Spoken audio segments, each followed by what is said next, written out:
Witam w Polsce. Bienvenue en Pologne. Jusqu'ici, la Pologne, ça pouvait paraître très éloigné du Sénégal, mais vous allez voir que Varsovie est tout juste à 5200 km à vol d'oiseau de Dakar. C'est tout juste 10 heures de vol, en comprenant la petite escale dans un hub européen.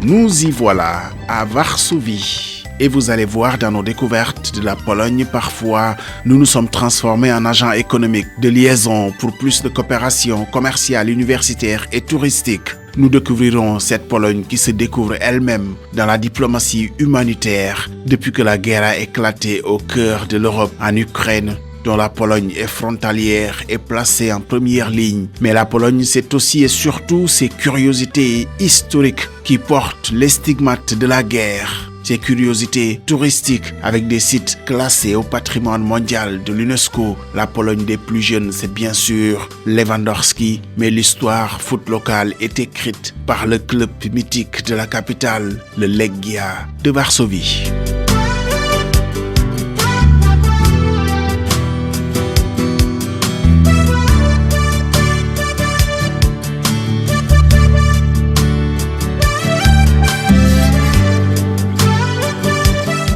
La Pologne des curiosités touristiques, c'est d'abord la porte d'entrée de Varsovie.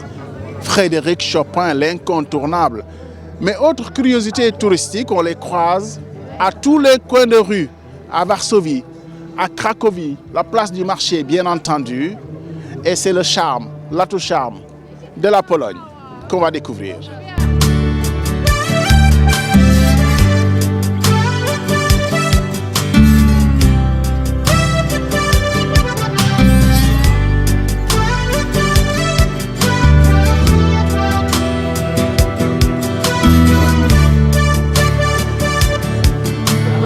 Évidemment, je fais mon entrée en matière par ce qu'on m'avait recommandé d'abord, la nourriture. Je vous le confesse, les pierogi, je n'ai pas aimé.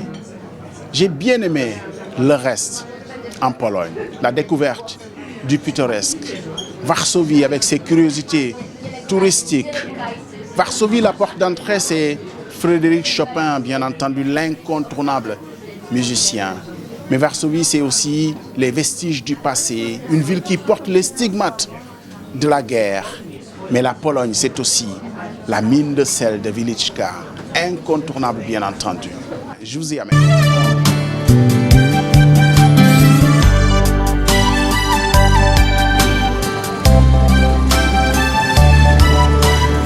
La Pologne, pays d'Europe centrale, 38 millions d'habitants, partage ses frontières avec l'Allemagne à l'ouest, les républiques de Tchéquie et de Slovaquie au sud, l'Ukraine et la Biélorussie à l'est, la Lituanie au nord-est, sans compter l'enclave russe de Kaliningrad. Impossible de voir la Pologne sans être accueilli par le virtuose Frédéric Chopin. L'aéroport international de Varsovie porte son nom.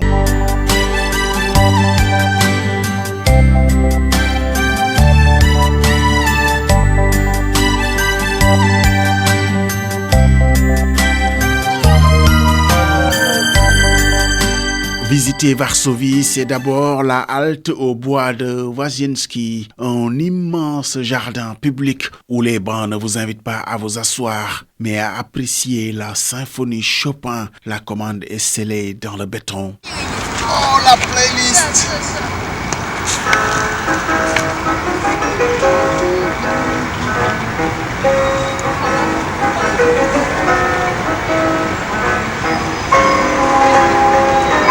À croire que Chopin aime être témoin des conteurs de son histoire. Frédéric Chopin était le plus grand musicien et compositeur polonais d'origine franco-polonaise. Mais on le trouve partout, Frédéric Chopin, mais il est où réellement? Et aujourd'hui, il est enterré à Paris, au cimetière du Père-Lachaise. Son cœur, lui, se trouve à Varsovie, parce qu'il aimait tellement sa patrie.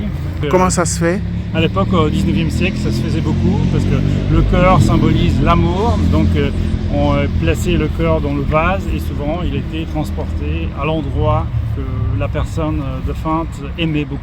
Quand on vous dit qu'il est partout, Chopin, même quand il n'est pas là, au cimetière Pałąski, qui demeure l'une des attractions de Varsovie, si vous avez la chance d'être là à la Toussaint.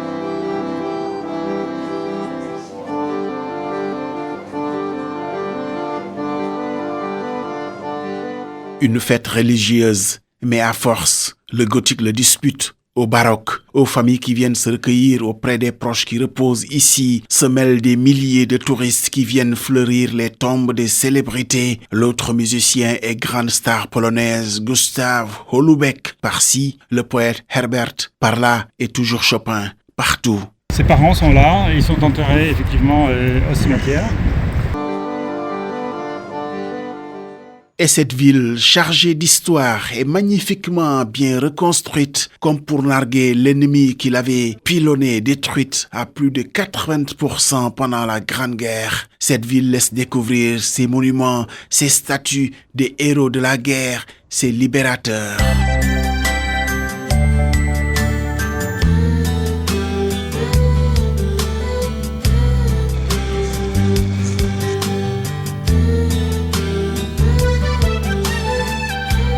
Ailleurs, la légende voudrait que les pas du général de Gaulle ont été figés quand il traversait la rue pour aller chercher ses pâtisseries préférées de Blickley. Certains ont même dit qu'il allait voir sa pâtissière préférée pour un peu de douceur dans la brutalité prussienne de l'époque. Mais en Pologne, la ville la mieux préservée, ou plutôt qui a échappé à l'envahissement des ennemis allemands par moments, autrichiens par ailleurs, russes, prussiens en d'autres temps, c'est Cracovie. Bienvenue dans l'ancienne capitale de la Pologne.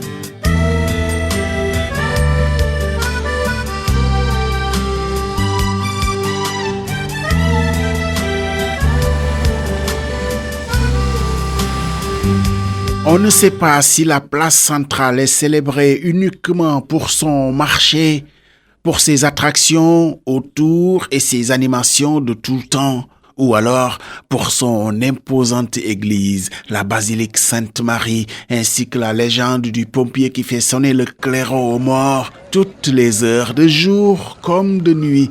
Et c'est toujours un spectacle pour les visiteurs sur cette place.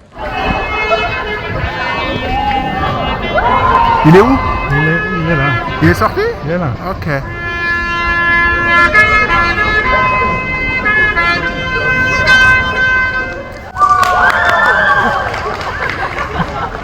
Une journée entière ne permettrait pas de boucler un pèlerinage dans les lieux de culte. Warsaw et Cracow rivalisent d'églises, de beauté architecturale, des sites. Chaque église raconte une histoire, raconte son saint. Son seul regret de Cracovien, celui de n'avoir pas eu l'honneur d'abriter dans la vieille ville le tombeau du plus saint de ses évêques, le seul pape polonais de l'histoire de la chrétienté, Karol Wojtyła, de ses attributions papales, Jean-Paul II. C'est d'ici qu'il est parti pour rejoindre Rome puis le Vatican où il repose ad vitam aeternam. La maison des évêques de Cracovie est encore à ce jour un lieu pas ouvert au public. C'est assez rare pour être souligné car même le Panthéon polonais est accessible aux touristes et autres pèlerins. La grande cathédrale, encore un mélange de baroque et de gothique, est un labyrinthe de tombeaux de presque tous ceux qui ont compté pour la République. Le roi Stanislas, le maréchal Piłsudski, le constructeur Wazienski Et bien sûr, l'ancien président Lech Kaczynski, décédé dans un accident d'avion en 2010 et dont l'inhumation dans cette cathédrale était des plus controversées. La cathédrale se visite en même temps que le château de Cracovie. Les deux édifices forment la paire qui fait classer la vieille ville au nombre des premiers sites classés au patrimoine mondial de l'UNESCO en 1978.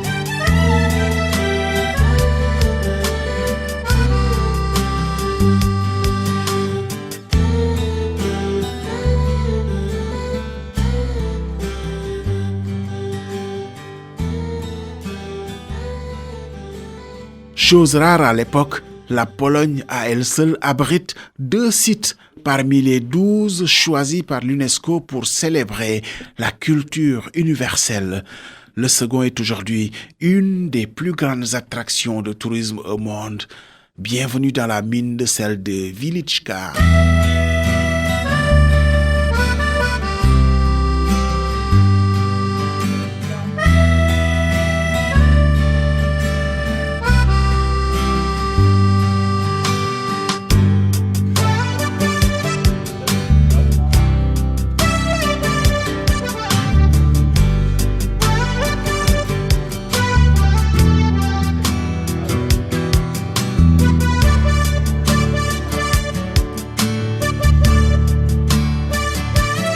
Il faut avoir le cœur attaché pour s'attaquer à ce monstre salé.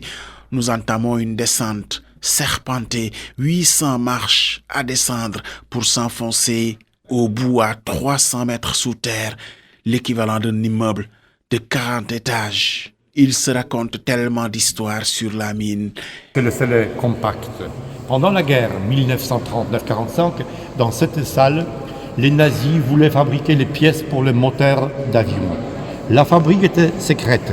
Dans la fabrique travaillaient les prisonniers juifs. Les prisonniers ont nivelé le sol. Après, ils ont installé les machines. La fabrique était faite, mais l'armée rouge avançait vite. Les nazis, pour se sauver, ont démonté tout. Les pièces étaient envoyées en Allemagne et les prisonniers étaient exterminés. Comme ça, tout est secret. Ça explique pourquoi, en haut, vous voyez une étoile de David, une étoile juive pour commémorer les prisonniers travaillés ici. Mais que serait une mine sans ces éboulements de terre, la hantise des mineurs, sans ces émanations de gaz toxiques, ces tueurs silencieux? Sans prévenir, nous sommes plongés dans une expérience dans des conditions presque vraies d'un accident dans la mine. Mon cœur a failli lâcher.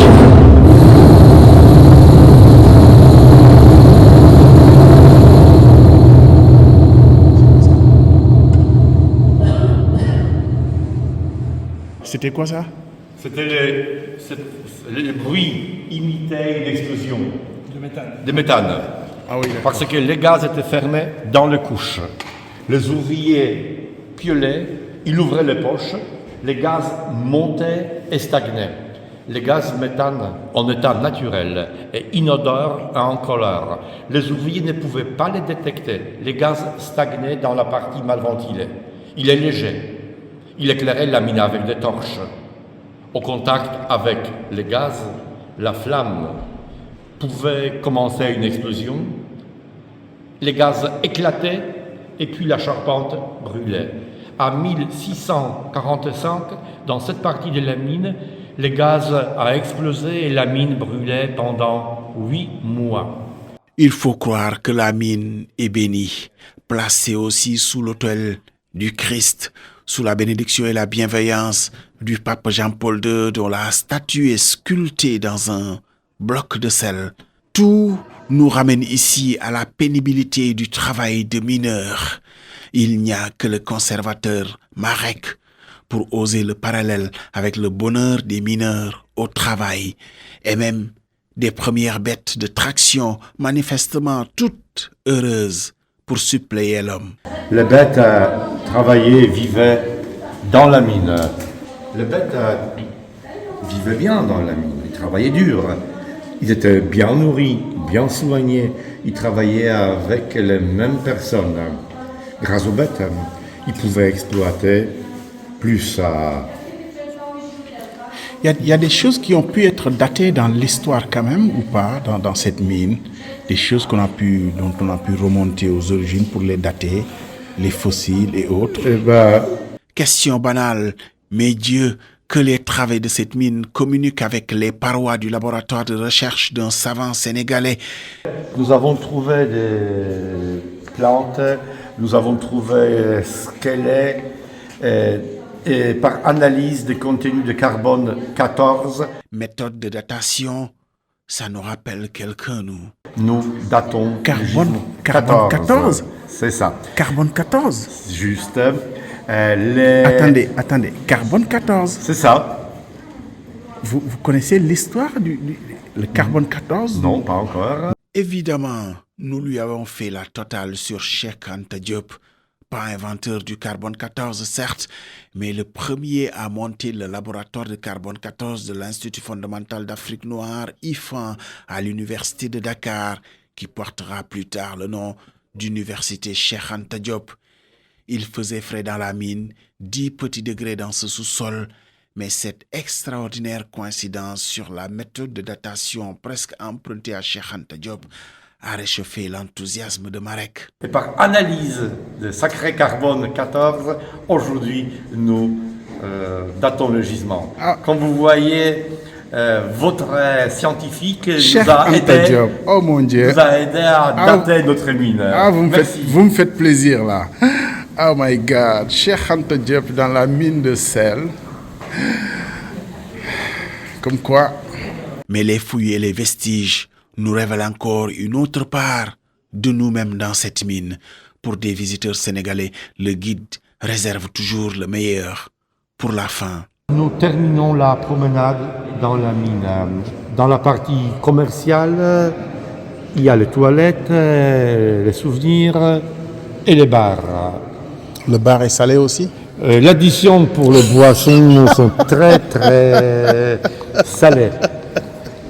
Et la mine est visitable. Et la visite de notre mine de sel est recommandée par l'UNESCO. En 1978, sur la première liste des monuments recommandés à voir par l'UNESCO, se trouvait la mine de sel et la surprise, venez voir. Allez, on y va. On va découvrir ça. En haut, la Pologne, la vieille ville de Cracovie. Et après, à gauche, les États-Unis. Et après, à gauche, qu'est-ce que vous voyez? Ouh là là là là là là, je vois quelque chose. Gorée, au Sénégal. On comprend mieux l'intérêt de l'UNESCO pour cette œuvre monumentale. Presque une vie, que dis-je, une ville sous le vide, dans les entrailles de Wieliczka, le génie polonais, à l'état brut. La mine a servi, elle a fait la puissance économique de la Pologne des siècles durant, où le sel gemme était l'or blanc.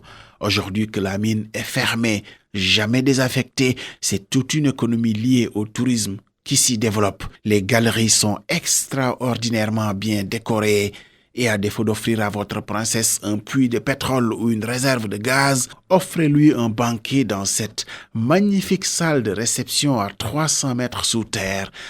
Pas sûr que tous les invités honorent ce bal, mais nous avons aimé et retournerons bien volontiers dans la fosse, d'autant que, heureusement, la remontée est mécanique par ascenseur d'époque. Voilà la cabine réservée à nous. Je passe premier, vous me suivez. La cabine est petite, mais il y a les places pour 9 personnes quand même. Mais c'est la tête. Et puis on est des Sahéliens. La vitesse maximale de l'ascenseur, 4 mètres à la seconde. Il faut 30-40 secondes pour arriver en haut. Quand la corde se casse, elle descend beaucoup plus vite. On sent l'air qui passe, on sent le froid parce que dans la mine il fait 14, en ville il fait 6, 10. Maximum, c'est la tête. Et la cabine, Ça valait bien un pourboire pour notre guide Marek. Marek a un rêve légitime, voir le laboratoire de carbone 14 au plus près et se recueillir à Tcheitou sous le tombeau du Cheikh, mais aussi voir Gorée avant d'aller à la retraite. Gorée qu'il a évoqué à des dizaines de millions de personnes, mais juste comme un des 12 sites classés patrimoine mondial de l'UNESCO, Marek a fait un vœu.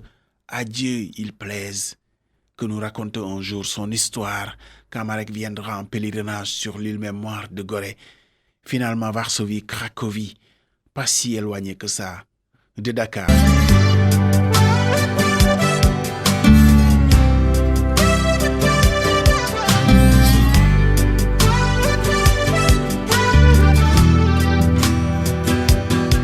La Pologne et le Sénégal, c'est 60 ans de coopération et de relations diplomatiques.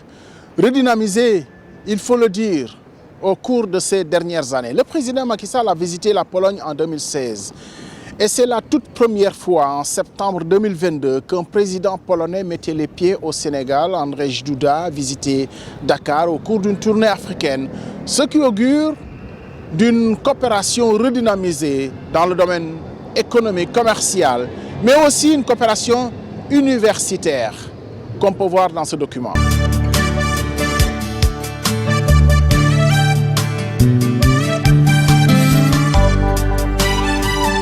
Il est de bon ton quand même pour une mission de l'institution GFM en terre étrangère de sacrifier à la tradition de la courtoisie de rendre visite à l'ambassadeur du Sénégal. Ici, à Varsovie, nous sommes chaleureusement accueillis et introduits par le chef du bureau économique de l'ambassade du Sénégal en Pologne, Diombas Diao. Le patron, c'est son Excellence, l'ambassadeur Pape Diop, en poste ici depuis 2019. Manifestement, chez les Diop à la résidence de l'ambassadeur, on sait accueillir. Le banquet est signé. Madame Diop, ici, tout est au menu et au goût de la bonne cuisine sénégalaise. Tout sauf les épices, où apparemment la Pologne est imbattable. Le menu est royal et les épices montent au nez. Et il est temps de passer aux choses sérieuses. Je me compromets, mais il n'y a point de cousin à plaisanterie à l'horizon. Mais apparemment, le buffet libère la parole ici et le maître des lieux est disert pour nous vanter la coopération sénégalo-polonaise. C'est une coopération exemplaire par le fait que les deux chefs d'État se sont fait des visites. D'abord sur le plan des relations diplomatiques, politiques, mais également sur le plan des relations économiques. Et dans ce domaine, le Sénégal a beaucoup mis l'accent sur les questions énergétiques. Un travail important est en train d'être fait pour développer les échanges touristiques. Nous sommes en train de travailler pour que l'agence sénégalaise chargée de la promotion touristique puisse venir ici rencontrer l'agence éponyme et discuter des modalités de développement et de relance du tourisme entre les deux pays. Toutes les bonnes choses ont une fin et quand nous prenons congé de nos hôtes, nous étions presque devenus des agents économiques à la recherche des bonnes affaires sénégalaises en terre polonaise. Nous étions presque amenés à exposer l'environnement des affaires au Sénégal. À la Chambre de commerce de Varsovie, on aime à explorer ce nouveau chantier qu'est le Sénégal et les opérateurs économiques polonais peaufinent leur dossier depuis le retour de la mission qui avait accompagné le président Andrzej Duda à Dakar en début septembre 2022. No tak, kwestia energii, bezpieczeństwa energetycznego.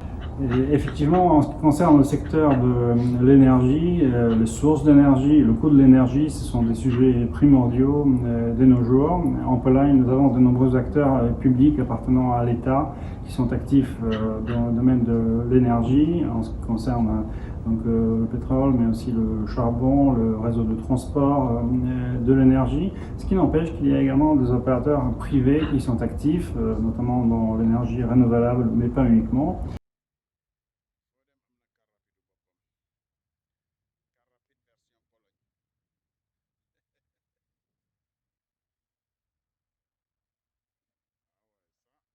En vérité, les perspectives de coopération sont beaucoup plus avancées que cela. À l'agence polonaise d'investissement, on est très attentif au retour d'informations de la représentation que l'agence intergouvernementale a mise en place à Dakar et qui définit les besoins des opérateurs sénégalais et les secteurs prioritaires à déchiffrer avec leurs homologues polonais. Agencja jest agencją rządową. L'agence des investissements et du commerce vise à aider toutes les entreprises, mais surtout les petites et moyennes entreprises, mais pas uniquement. Et grâce à notre présence avec de nombreuses antennes, avec 54 centres dans diverses régions du monde, nous fournissons des informations, nous aidons les entreprises dans le contexte des investissements dans de nombreux secteurs. Néanmoins, une diversification des chaînes a lieu actuellement et c'est la raison pour laquelle nous voyons particulièrement des perspectives dans les pays de l'Afrique, au Proche-Orient. La Pologne, c'est surtout un dynamisme dans le domaine de la recherche et des échanges interculturels. À l'université de Varsovie, on enseigne encore des langues africaines. Le swahili y est revivifié. Des langues éthiopiennes y sont enseignées et d'importants programmes de recherche sont développés à l'université de Varsovie qui attend de recevoir encore des chercheurs et étudiants africains.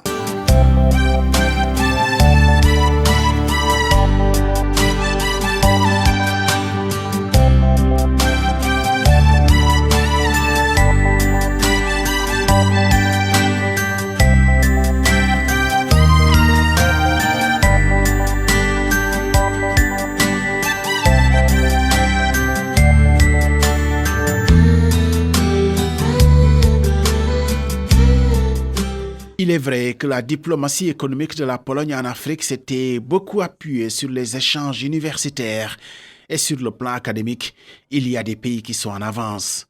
Des enseignants kenyans dispensent déjà depuis longtemps des cours de Swahili, de Yoruba entre autres, à des élèves manifestement très intéressés. Swahili is a popular language all over the world. I think there are about estimated 500 million people speaking the language. So I don't see any reason why Poland should be an exception from that. And I think our institute has a long tradition of African languages and culture. So Swahili being one of the most popular languages, in fact the lingua franca of Africa, that's the interest, where the interest comes from. Et ça ne va plus s'arrêter. Patrick Zayans est assistant de recherche à l'université de Varsovie, tellement passionné de langues africaines que son nom d'Africain est le plus connu ici. Il est baptisé Malam Danjuma et rêve d'une coopération avec le Sénégal pour l'introduction du Wolof dans un programme. Cela n'est pas prévu actuellement parce que nous n'avons pas de chercheurs qui s'occuperaient de cette langue, mais nous sommes ouverts à une collaboration éventuelle avec des chercheurs qui étudient le Wolof et qui voudraient présenter les résultats de leur recherche. Il faut croire que la guerre en Ukraine a secoué la Pologne voisine. Son centre de recherche sur l'Est qui est focalisé, son objet de réflexion et ses recommandations sur l'interaction de la Pologne avec les influences de la Russie va devoir diversifier pour s'ouvrir à d'autres univers. Le principal sujet dont nous nous occupons maintenant, c'est bien évidemment l'Ukraine, la guerre en Ukraine, qui a d'énormes conséquences pour la Pologne, sur le plan militaire tout d'abord, mais pas uniquement, également sur le plan économique et également sur la problématique des migrants. C'est la plus grande menace à laquelle le pays est confronté depuis la chute de l'Union soviétique, nous pouvons dire. Donc c'est une guerre à grande échelle, jamais vu en Europe depuis la Deuxième Guerre mondiale. Le chantier est vaste, le potentiel de coopération entre le Sénégal est tout aussi vaste. Mais il faut croire que les deux présidents ont jeté les bases de cette coopération pour un partenariat win-win et surtout très diversifié.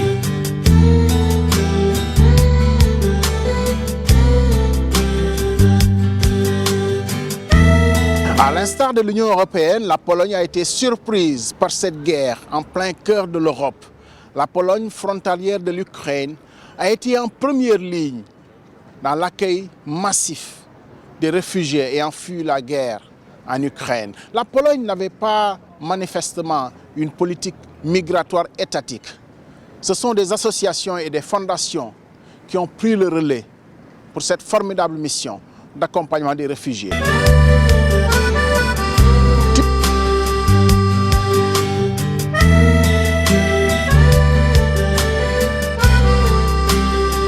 Secouée par la vague migratoire déclenchée par l'invasion du voisin ukrainien par la Russie, la Pologne s'est retrouvée du jour au lendemain à faire son apprentissage de la gestion de flux migratoires. L'État polonais en tant que tel n'avait pas de politique migratoire pour faire face à 6 millions de réfugiés au point de passage de la frontière avec l'Ukraine.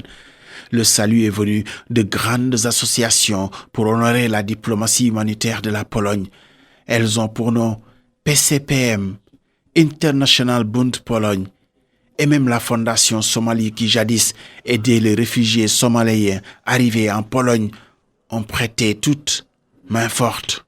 Chacune raconte son expérience avec douceur. Maintenant, la plupart des activités du PCPM, ce sont des activités ukrainiennes. Ce sont des activités en Pologne, mais aussi en Ukraine. Et ce sont des projets comme ici, pour des enfants, des parents. Przyjechałam tutaj do Polski i Quand je suis arrivé ici, les 3 premières semaines, je suis resté à domicile, donc je ne sortais pas de chez moi, je ne savais pas trop que faire. C'est vraiment très difficile quand on est réfugié. Donc au début, je me suis inscrite à une formation linguistique de polonais, donc j'ai pu le faire et j'ai travaillé aussi pendant 2 heures chaque jour ici en m'occupant des enfants dans ce centre. Et je trouvais que c'était une chose excellente que je pouvais venir ici avec ma fille. Elle avait du mal à faire de nouvelles connaissances et donc le fait de pouvoir venir ici, c'était archi précieux parce que comme ça, elle pouvait jouer aussi avec d'autres enfants qui parlaient sa langue. No właśnie, to jest wojna, której nikt nie spodziewał. Tak, Europa mówią, że jest spokojna, że w ogóle jest wojna i może się zdarzyć. On ne s'attendait pas du tout à ce que cela puisse arriver ici. On pensait qu'on vivait ici dans la sérénité, dans le calme total, mais on voit que en fait, tout dépend de ceux qui sont au pouvoir, qui peuvent prendre diverses décisions. Et donc, avant, c'est l'Afrique qui était associée au continent, qui était secoué en permanence par des guerres. Et là, la même chose arrive en Europe. Donc, on voit qu'une vraie guerre peut éclater également en Europe. C'était pas une guerre bien préparée. Donc, nous vivons actuellement les conséquences de ce qui s'est passé, mais je pense qu'il faut s'attendre à une longue guerre devant nous. La machine de l'International Bund est déjà tellement huilée qu'on est préoccupé à la bonne tenue des comptes pour solliciter encore plus de dons, pour aider encore plus. Et c'est pour constater, hélas et avec regret, que ce n'est pas pour demain la fin. Until now, we operate helping only, which I can say about clothes, shoes. Nous recevons effectivement beaucoup de vêtements, mais nous ne sommes pas sûrs de la situation à l'avenir, parce que les gens qui avaient de l'argent à nous donner n'en ont souvent plus maintenant, donc nous ne sommes pas certains de ce dont l'avenir sera fait. Bon, là, pour l'hiver, nous avons plus de 250 palettes de vêtements d'hiver, donc en théorie c'est beaucoup, mais il peut bien s'avérer qu'au bout d'un mois, il n'y en a plus. Mais peut-être que ce sera suffisant pour l'hiver, on ne sait pas encore. On verra de quoi l'avenir sera fait. Malgré ces 6 millions de réfugiés, la Pologne s'enorgueillit de n'avoir pas ouvert un seul centre pour stocker des réfugiés. Tous les migrants ont été accueillis en famille. Peut-être un modèle à enseigner à l'Europe, encore confrontée à ce jour à une crise migratoire. Toujours les réfugiés en punching ball entre rejet et stigmatisation.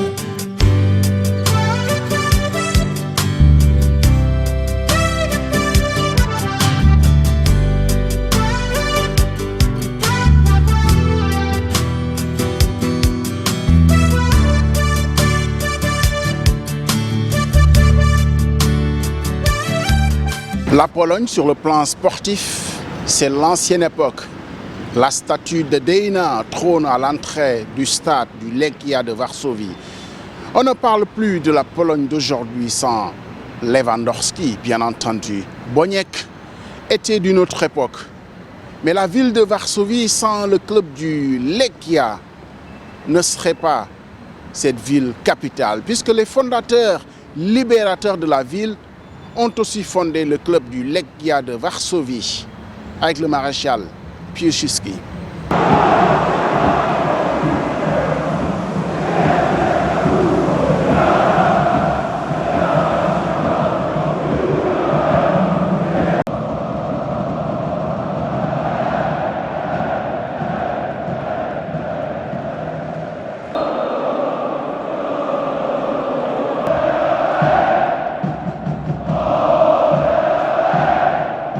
Les plus anciens connaissent forcément Boniek, localement le héros surtout du très populaire Legia de Varsovie, la capitale, c'est Deina, dont la statue traîne sur l'esplanade du chaudron du club inauguré en 2010 dans un mémorable match où les locaux accueillaient le club londonien de Arsenal, alors dirigé par un certain Arsène Wenger, une légende respectée ici pour ses méthodes de management. Arsène Wenger, who's now head of global development at FIFA and formerly a fantastic coach of Arsenal and other teams, he's saying that the cognitive skills are the most important now skills for the football players, and we very much believe that we can develop our players also on the, let's say, cognitive side, because football is getting more and more, let's say, about speed, about decision making, about adaptivity to different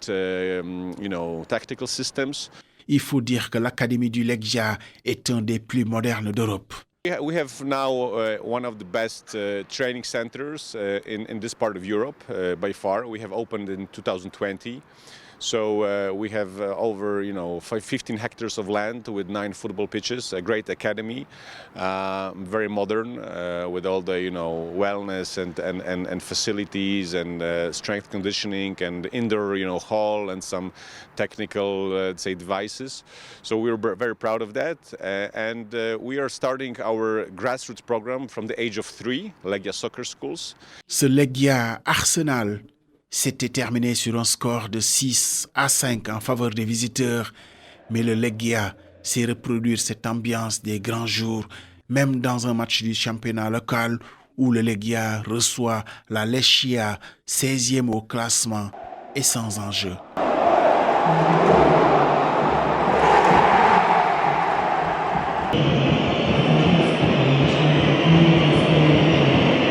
À Varsovie, c'est soit le Legia ou, pour mettre tout le monde d'accord, c'est Lewandowski. Et pour pouvoir contempler la légende actuelle du football polonais, rien de mieux que de se rendre aux Nines.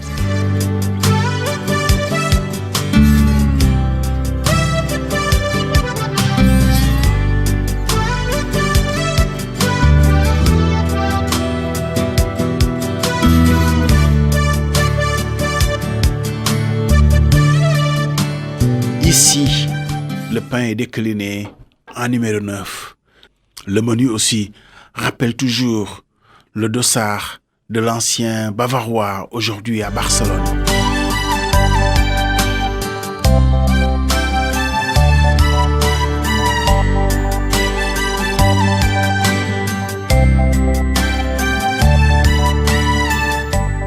Le hasard du calendrier voudrait que le Sénégal et la Pologne ne se rencontrent qu'en finale à la Coupe du Monde Qatar 2022. Certains ont prié fort que chacune des équipes atteigne la finale, mais dans le secret douillet des bureaux, chacun a prié pour que la coupe retourne à son pays. On verra bien au soir de la finale.